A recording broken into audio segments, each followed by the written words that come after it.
you haven't already, turn in your Bibles to Matthew chapter 26. We're going to be in verses 36 to 46 this morning, Jesus' prayer in Gethsemane.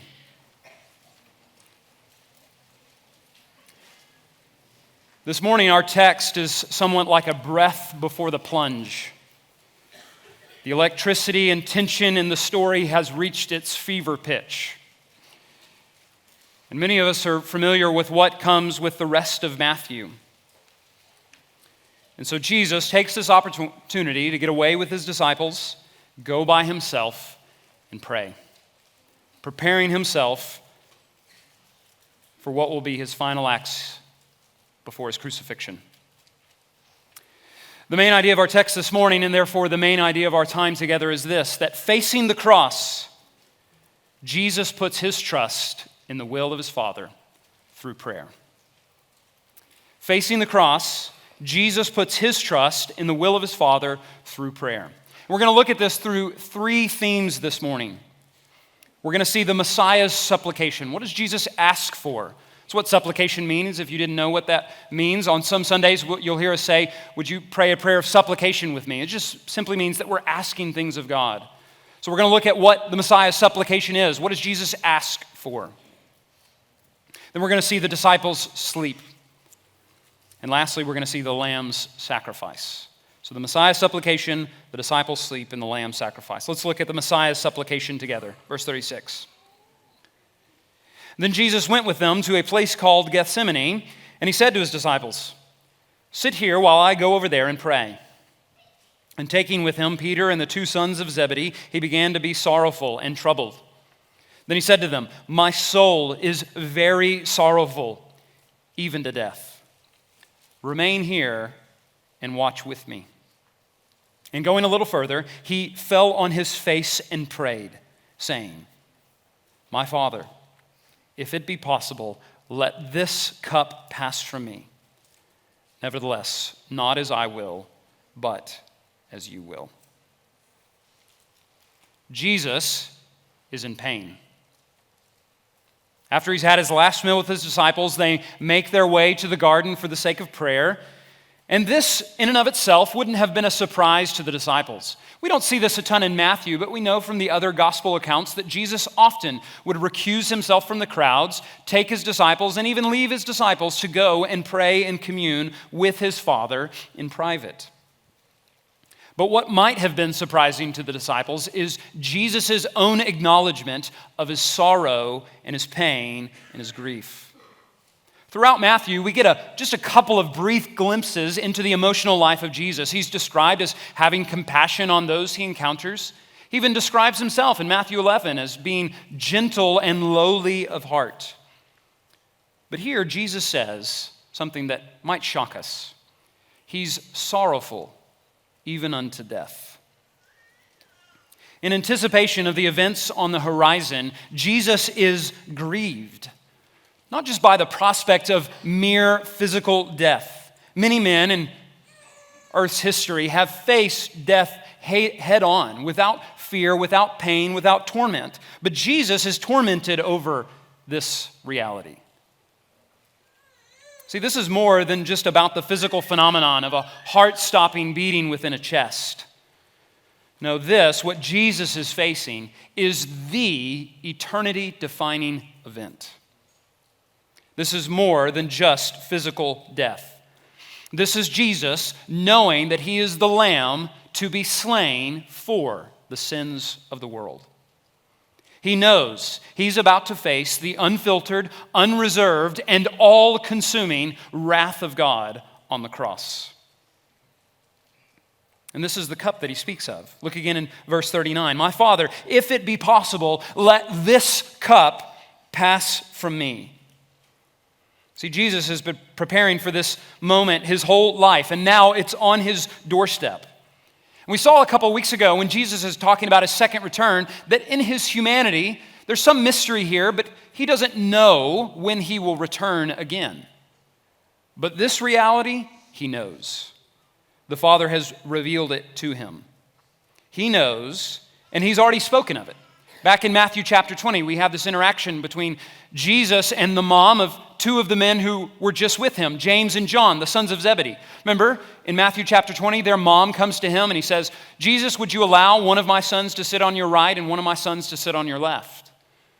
And Jesus responds and he says, you don't know what you're asking. Are you able to drink the cup that I am about to drink? Jesus knows what he's about to face.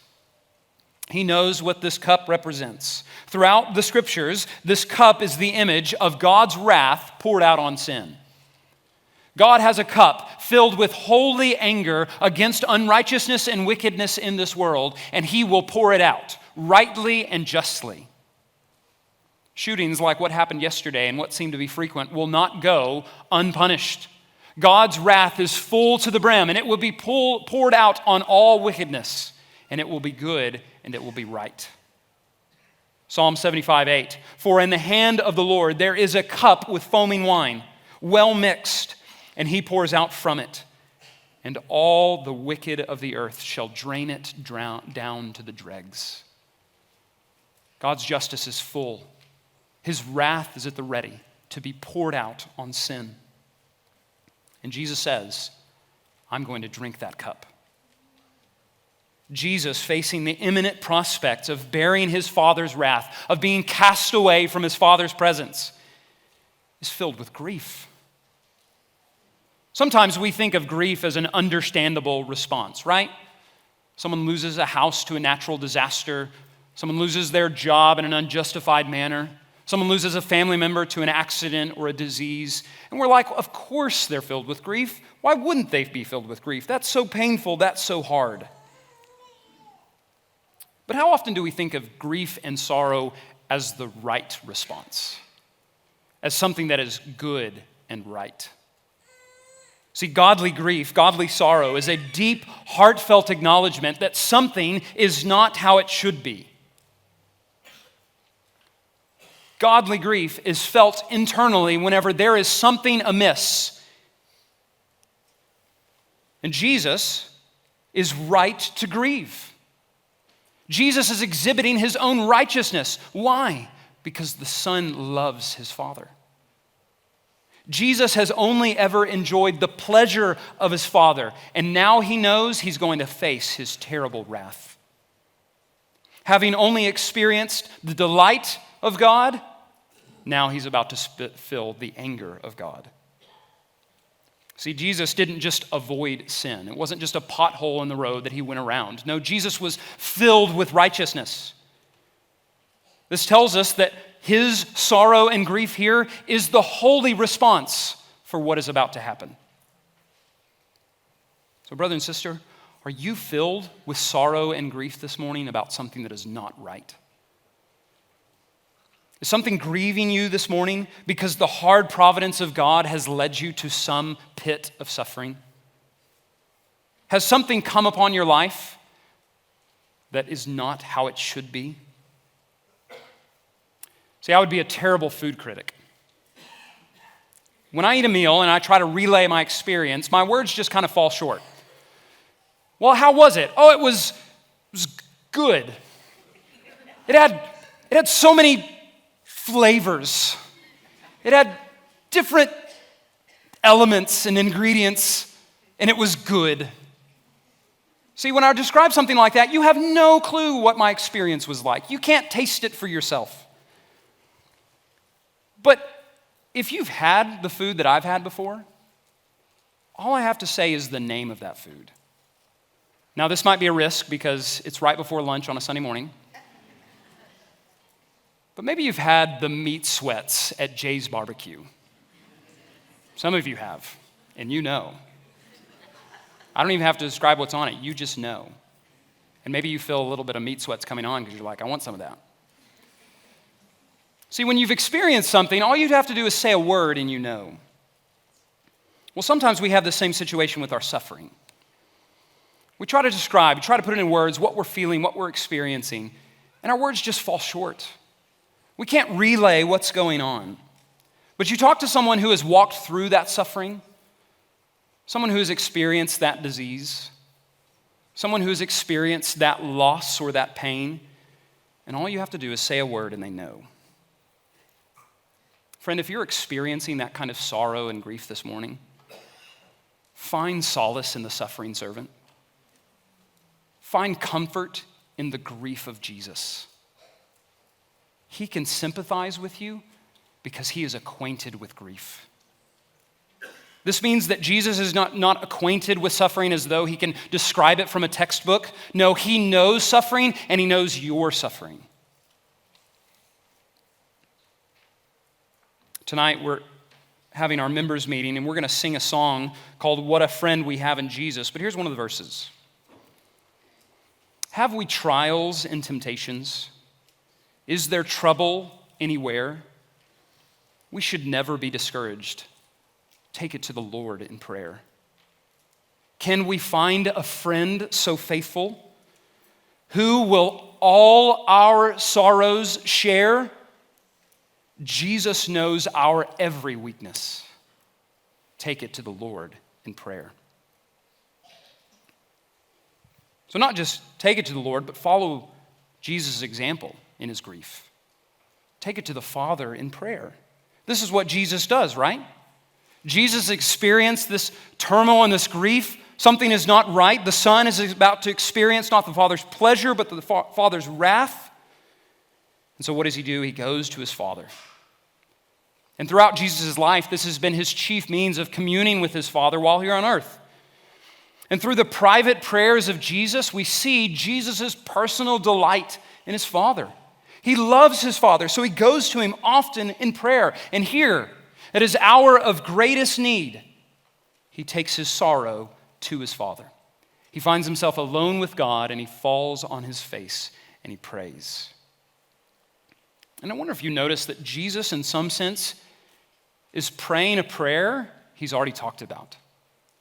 Go back to Matthew chapter 6 real quick.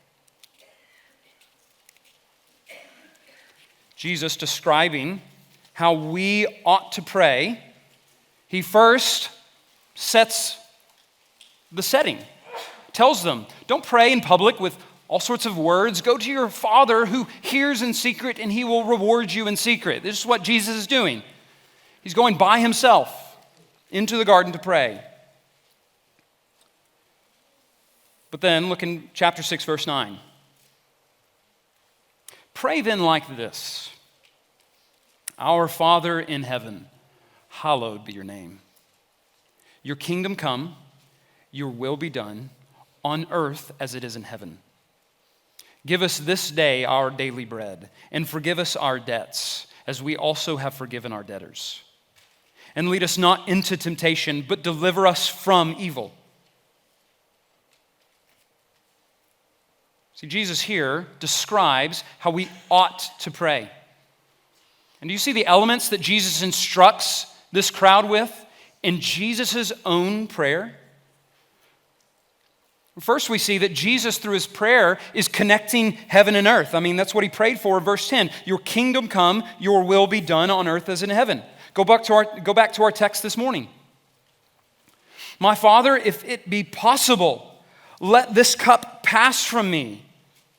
Nevertheless, not as I will, but as you will.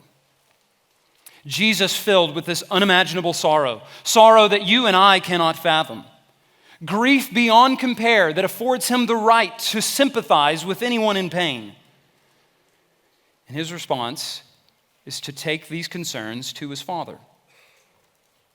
See, sometimes we think about our suffering or our grief or our sorrow, even our worry and anxiety, as things we ought to deal with before coming to the Lord. But what does Peter instruct us to do? Cast all of your worries and anxieties on him. Why? Because he cares for you. See, we don't put those things away and then come to the Lord. We raise them up to the Lord. We take them to him through prayer. And this is what Jesus is doing, taking his sorrow and grief and lifting it to heaven for his Father, ushering them to the Heavenly Father in his place. Brother and sister, is there some sort of concern in your life? The answer to that question is yes, by the way. But are you raising that to your Father in prayer? Do your prayers, like Jesus, show that you know that your Father loves you? See, the Lord's Prayer is not addressed haphazardly. It's addressed to the Father. This image of care and concern and compassion and strength. It's addressed to the Father because Jesus knows that his Father loves him as a son. And just like Jesus, the strong hand of God that has ushered you into your pain is also the same gentle hand that will shepherd you through it. And Jesus not only prays in love of his Father, in the love of his Father, but he also prays out of love for his Father. This is why Jesus prays the prayer that he does. Not as I will, but as you will. Jesus wants to bring heaven to earth. He wants God's will done here as it is there. So much so that he willingly submits to the Father's will all the way to the cross. And Jesus here is not getting cold feet. He's not unprepared for what's about to happen. And Jesus, throughout his ministry, has demonstrated this. Up in Matthew chapter 20, he's even told us that his goal, the reason for his coming, is not to be served, but to serve and to give his life as a ransom for many. Jesus knows why he's here. Jesus knows what needs to happen. Yet he still petitions his Father, would you accomplish your will? If there were another way to bring about the salvation of the world, yet there's not. Jesus, the heavenly man, remains heavenly minded, knowing that the will of his Father must come down to earth, even if it means in the form of his wrath first. So prayer, Jesus shows us, is connecting heaven and earth. But we also see how Jesus tells us that prayer is the means by which we ward off temptation. Jesus prays that temptation would be warded off. I don't know that we think about this often enough, but did you know that the prayers of Jesus are not a facade? Could it be that we discount the prayers of Jesus because we don't actually believe he needs to pray? I mean, he's God, for heaven's sake. Why would God need to pray? And Jesus is demonstrating that here. See, in Matthew 6, I think we can understand it. He's the teacher from heaven instructing what it looks like to pray to heaven. So he gives it as instruction. But here, Jesus prays for himself. Surely this scene has meaning for us. I mean, in the providence of God, he's allowed Matthew to record it for us so that we would get a glimpse into this conversation that Jesus has with his Father. But notice that Matthew goes to pains to tell us Jesus is by himself. He is not praying this prayer initially for the sake of the audience.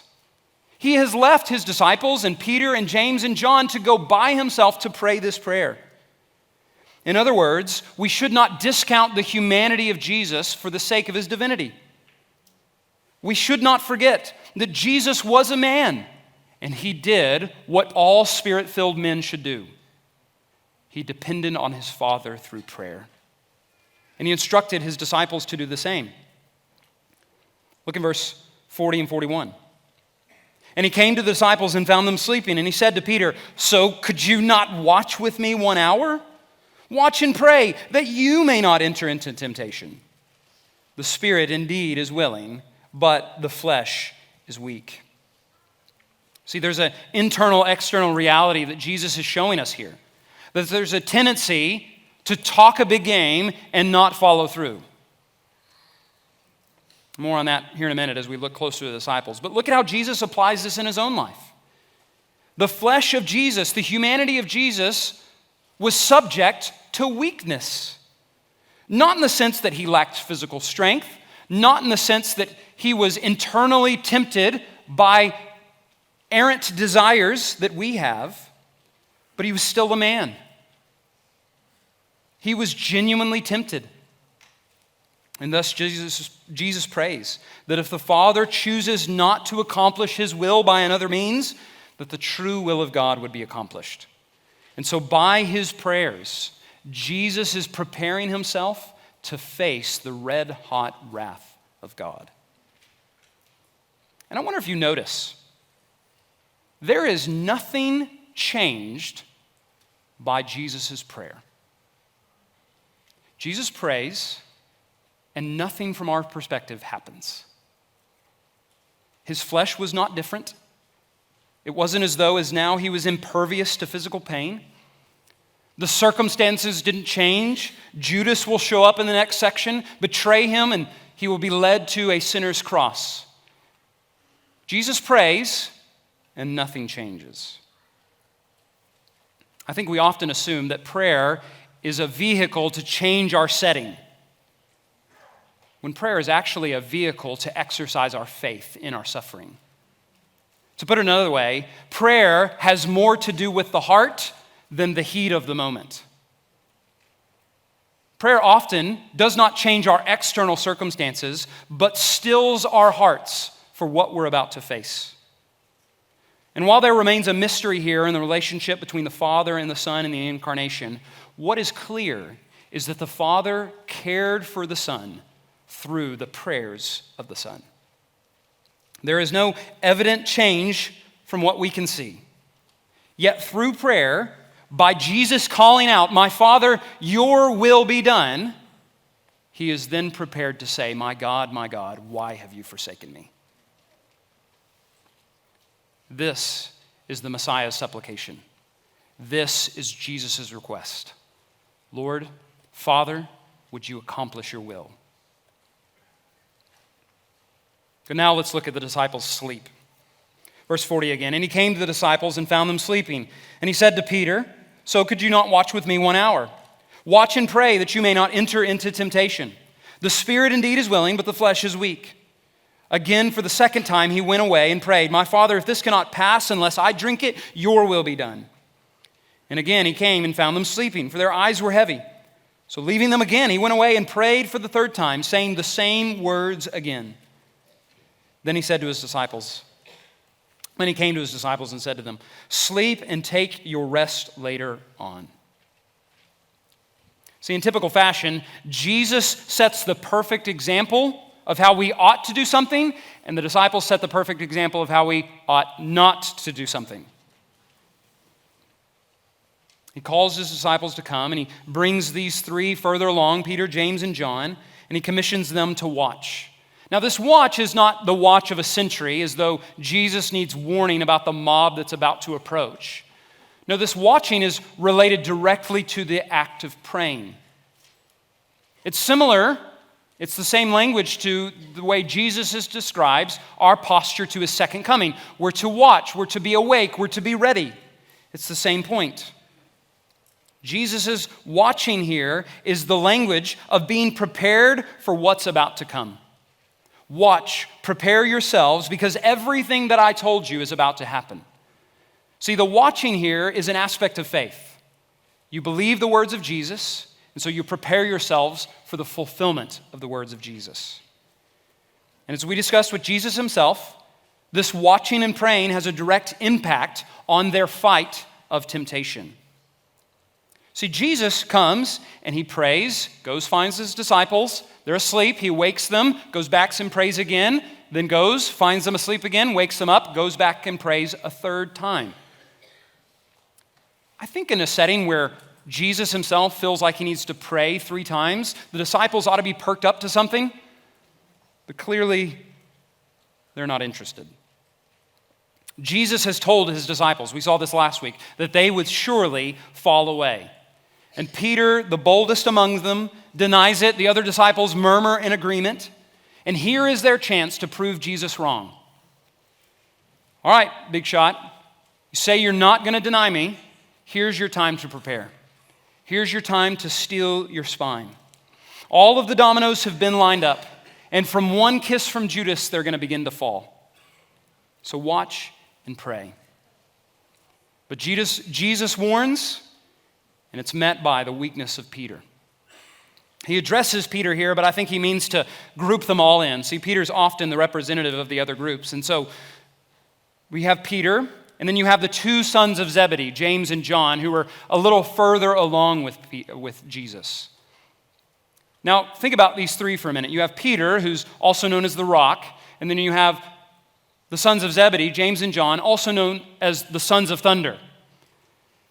Right here, you have three big, bold, braggadocious type of men who are not afraid to say what's on their mind when it's on their mind. These three, even more than the other disciples, had spent so much time with Jesus. These three had seen Jesus glorified on the Mount of Transfiguration. If there were ever committed disciples of Jesus here on this earth, it should have been these three. Yet Jesus still warns them. The spirit is willing, the flesh is weak. The spirit, meaning the will of man, his internal constitution, his resolve. Peter, James, John, your spirit's willing. I think you're genuine when you say you will not deny me. But I'm telling you that you will. See, it's like they walked up to the plate. They did the whole Babe Ruth. They pointed out to the outfield. I'm going to hit it way out there. And then they strike out swinging. Jesus comes. He finds them sleeping. If you intend to stand firm under pressure for what is about to happen, now is the time to prepare. Now is the time to watch and pray. Jesus returns, finds them sleeping time and time again. And then he tells them, verse 45, sleep and take your rest later on. The time of preparation was over. The hour is at hand. There is no more time to watch and pray. Everything that I've told you is about to happen. I think we understand this in our own life, right? We don't really put in the work until the pressure's on. We don't really study for the test until the night before. We don't really put our effort into practice until it's almost game day. But isn't all the work supposed to be carried out there in the preparation? Right? What athlete is prepared for the game that does not practice? What student is prepared for the test that does not study? What disciple is prepared for suffering that does not pray?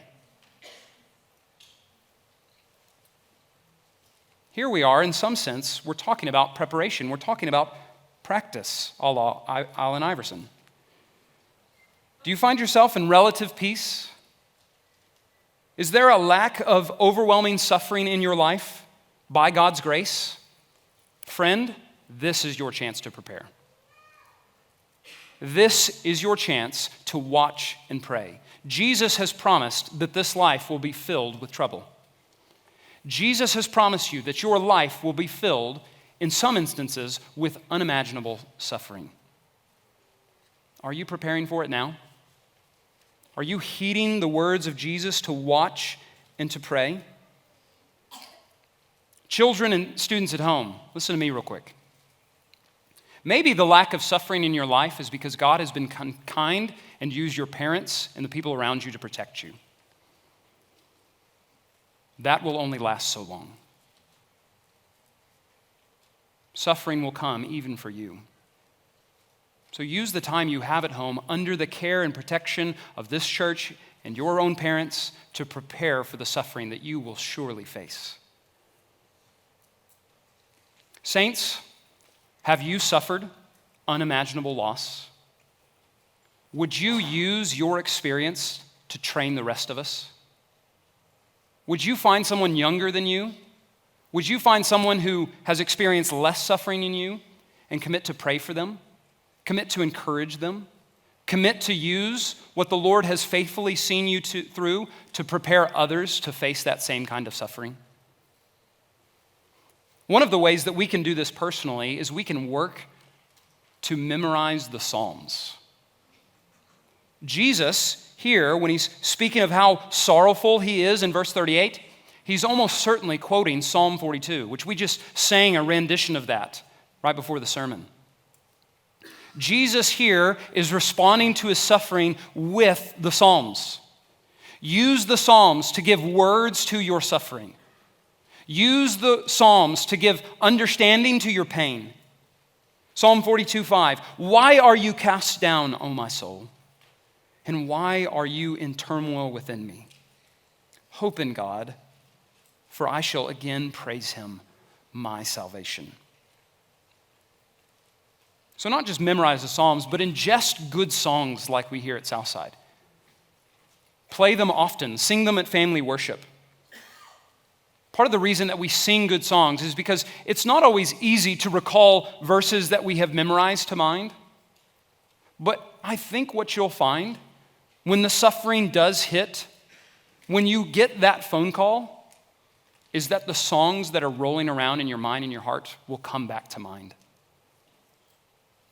And God has been kind to give us good songs to sing, so in some sense they can be the soundtrack of our suffering. So utilize the tools at your hand. Another resource that I would commend to you, specifically in relation to the Psalms, is a group called the Corner Room. If you've got Spotify or Apple Music or whatever, look up the Corner Room. All they do is set Psalms and other scriptures to tunes that make them easy to memorize and to grab onto, called the Corner Room. But use your relative peace now to prepare for the suffering that will surely come for you later. Heed Jesus' example. Watch and pray. Don't be like the disciples. Don't fall asleep. Lastly, let's look at the Lamb's submission. The Lamb's submission. Verse 45. Then he came to the disciples and said to them, "Sleep and take your rest later on. See, the hour is at hand, and the Son of Man is betrayed into the hands of sinners. Rise, let us be going. See, my betrayer is at hand." Silent as a lamb, Jesus willingly submits to his Father's will. The will of God being that the Son of Man be placed in the hands of sinners. Jesus asks, if there's another way, let this cup pass from me. And the answer that God gives to Jesus' prayer is no. But my will be done. And Jesus is satisfied. Jesus is pleased. The cup is not passed. He intends Jesus to drink the whole thing. In the eternal divine plan of God, the lion becomes a lamb and is handed over to his enemies. In any good action story, there's always scenes of great escapes and near misses, but not here. Here, Jesus goes willingly. In submission to the plan of his Father, Jesus lets himself be taken captive. Isaiah 53:7. He was oppressed, he was afflicted, yet he opened not his mouth. Like a lamb that is led to the slaughter, and like a sheep that is before its shearers is silent, so he opened not his mouth. 53:10. Yet it was the will of the Lord to crush him. He has put him to grief when his soul makes an offering for guilt. He shall see his offspring. He shall prolong his days. The will of the Lord shall prosper in his hand. See, Jesus is being led willingly in the hands of murderous sinners. But Jesus is comforted because while he's in the hands of sinners, he knows he's firmly in the hand of his Father. Jesus is truly the obedient Son who purchases a people for God.